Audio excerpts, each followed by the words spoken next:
Hello, would you like to hear a story about a girl whose bedroom can fly? It's from this book here, The Flying Bedroom, and it's by Dyer, who is me. And the story I'm going to read is called The Flying Bedroom and the Snowman.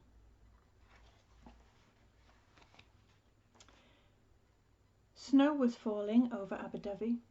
Outside, through the dusk, large feathery flakes settled on the empty gardens and the quiet roads. "It looks like it's sticking," said Eleanor's mother. And when Eleanor went to bed it was still snowing.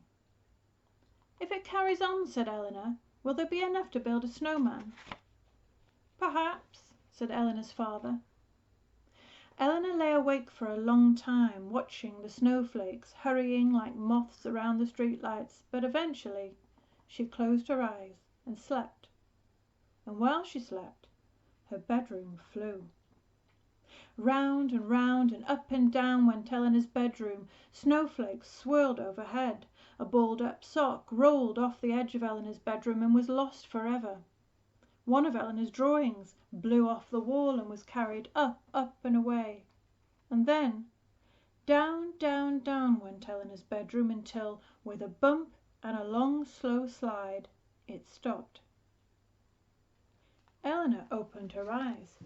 Her bedroom ceiling and her outside wall had disappeared, and the sky was crowded with snowflakes. Eleanor put on her rabbit slippers and her dressing gown and went to the edge of her bedroom. The snow was falling thickly. "Hello," she called. "Is anyone there?" There was no reply. Eleanor made a snowball and threw it into the blizzard. "Ow!" said someone. "Oh," said Eleanor, "sorry." And out of the blizzard came a portly figure.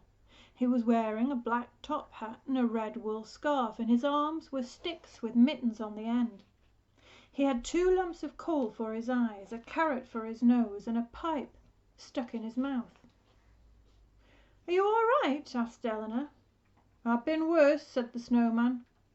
He was rolling along from side to side, leaving a channel in the snow behind him. He came up to the edge of Eleanor's bedroom, and with a wag of his twiggy arms he rolled right in across the threshold. "Whew!" he said, "what a day!" And he took off his hat and scarf and threw them on the chair. "A nice place you've got here." "Thanks," said Eleanor. "Mind if I stop a while and thaw out a little?" "Not at all. Is it cold out there?" "Cold? It's freezing. But that's not the worst of it." "It isn't?" "No, the boys are the real problem." "The boys?" "Throwing stones," he said, "and smashing things. You know what I mean?" Eleanor did. The snowman took his pipe out of his mouth and knocked it on Eleanor's chest of drawers. A little lump of snow dropped out onto the carpet and began to melt.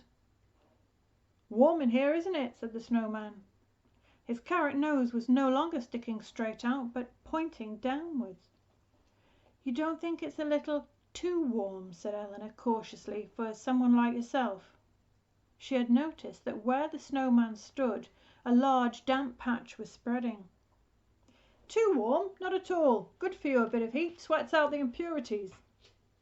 "It's just," said Eleanor anxiously, "I wouldn't like you to, melt or anything." "Nonsense," said the snowman. His words were getting slushier. "I'm like my grandfather." "Your what?" "My grandfather. He loved the heat, lived in India." "In India?" "Met my grandmother on the train." "On the what?" "Twain, said the snowman. "Chug-a-lug-lug." "Oh, train," said Eleanor. The snowman creaked and seemed to shift a little. Eleanor got a towel and pressed it on the damp patch, and while she was doing this the snowman's pipe fell out. Eleanor stuck it in again. "I think I'll stay a little longer," the snowman said. "I like it here." "I wouldn't stay too long," said Eleanor. "Why not?" "You might begin to—" One of the snowman's coal eyes fell out and rolled across the carpet. Eleanor went after it. "What's the matter?" said the snowman. "Your eye." "What?" said the snowman. "Stand where I can see you." Hold still." Eleanor pressed the coal back into the snowman's head, where it sat more deeply than it had before. "Ah, there you are," said the snowman. "And look, it's stopped snowing." And so it had. The sky had cleared, the sun was shining, and the snow lay still and sparkling as far as the eye could see. "Perhaps," said the snowman, "I should be going." But then there came a knock at the window, and there was the snowman's wife, wearing a paisley headscarf and a pair of sunglasses. "There you are," she cried, "sitting here melting while I'm out looking for you." "Oh dear," said the snowman. His wife rolled in across the threshold. "Look at the state of you." "I'm sorry," said Eleanor. "I tried to tell him, but—" "It's not your fault," said the snowman's wife. "He's always doing this. Let's get him up." The snowman put out his twiggy arms, and Eleanor and the snowman's wife took hold of them and pulled. But the snowman's arms came right off in their hands, and they stuck them in again. "Let's push from behind," said Eleanor. So they went behind and pushed, and the snowman rocked slushily across the carpet and out into the snow again. But it was only half the snowman that he had been. His head slumped, his eyes were lopsided, and he had lost his nose and 2 of the buttons on his front. "Oh dear," said his wife. "Oh, oof," said the snowman. The snowman's wife put a mitten to her mouth and began to cry. Just then there were voices, and over the brow of the hill came several figures bundled up in hats and scarves and winter boots. "Oh no," said the snowman's wife, "it's those boys again." The boys were laughing and throwing snowballs at each other. "Hey!" yelled Eleanor. "Hello, could you give us a hand?" The boys came over. Carefully Eleanor removed the snowman's 2 coal eyes, his pipe, and his remaining buttons, and handed them to the snowman's wife.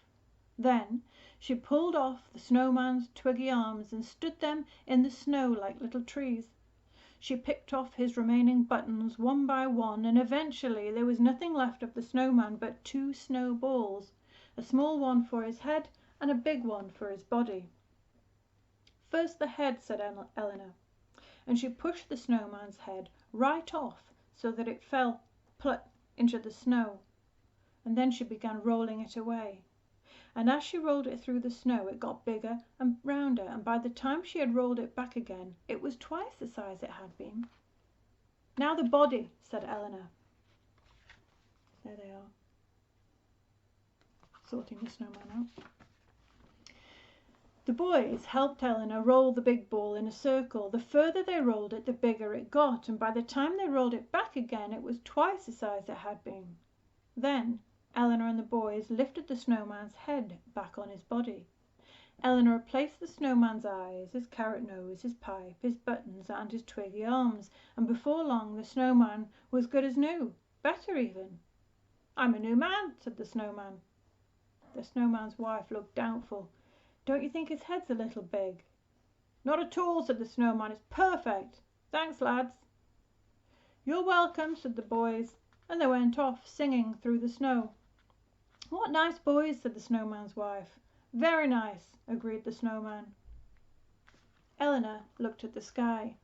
It had clouded over again, and the first few flakes of snow were beginning to fall. "We'd better be going," said the snowman's wife. "Just a minute," said Eleanor, and she went and got the snowman's hat and scarf from her wicker chair. "Much obliged," said the snowman. "Goodbye." "Goodbye," said Eleanor, and the snowman and his wife linked arms and went rolling away through the snow. Eleanor listened to their voices grow fainter and fainter until they had disappeared altogether, and then she took off her slippers and her dressing gown and climbed back into bed. She lay there for a moment, watching the snowflakes swirling overhead, but eventually she closed her eyes and slept. When Eleanor woke up, her ceiling and her outside wall were back again. It was strangely quiet, and her room was filled with pale reflected light. Eleanor went to the window and looked out. The sun was shining, and all of Aberdyfi was white. And there was Eleanor's father. He was rolling a huge ball of snow down the middle of the road. Eleanor banged on the glass, and her father looked up and waved. "Come on out," he shouted, "I'm building a snowman." Hope you liked that story from The Flying Bedroom.